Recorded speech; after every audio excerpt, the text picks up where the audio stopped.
Өглөөний мэд манайхаа. Одоо өглөөний 6 цаг болж байна. За би тэгээ хүрээлэн дээр ирсэн. Өглөөнийхөө гүйлтэй хийж байна. За тэгээд өдөрт 30-аас 40 минут гүүх юм алхах нь таныг хөдөлгөөний хомслоос урьдчилан сэргийлэх үр дүнтэй шүү манайхаа. За тэгээд эрүүл мэндэд анхаарч өглөө болгон гүйж агаарай. Баярлаа. Яа, за болчлаа. Яа.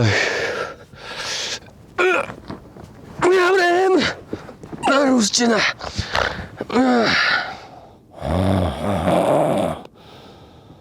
Сайн байцгаана уу? Инфлюенсер мөнх цэцэг байна. За зөв хоол гэдэг нь жимсгэн хүнсний ногоо сүс бүтээгдэхүүнийг төлхөө хэрэглэхийг хэлдэг байгаа шүү. За тэгээ хоолны илчилгээ зөв тооцоолж, ичлэг ихтэй хоол идэж байгаа бол дасгал хөдөлгөөнөөр илчилгээ байнгын шатааж авах хэрэгтэй шүү. Би бол өдөрт нэг ловол идчихдэг байгаа.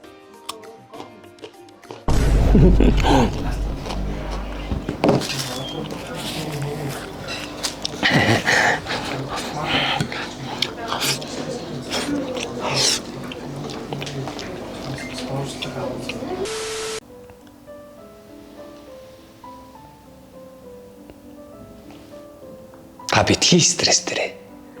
Бяцлалаар олж авах сэтгэлийн амар амгалан танд тусал. Хөөш! Гүнаач бичлээ яд юм шүү. Энэ ядан нош бис.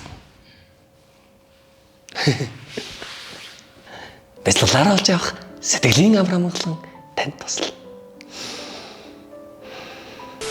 Ингэж явсаар байгаад 1 жилийн дараа. Эмчи би одоо тэгээд яасан бэ? За ер нь бол таа шүү дээ.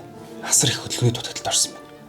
Тэгээ хардаа дээрээс нь байнгын буруу хоолдгоосоо болоод баг зүрхний шигдээс болгочихсан байна шүү дээ. Гэтэ та ч уг нь сторийн дээрээ тэгэл влогын дээрээ байнга дасгал хөдөлгөөн хийчихдэг үстэй.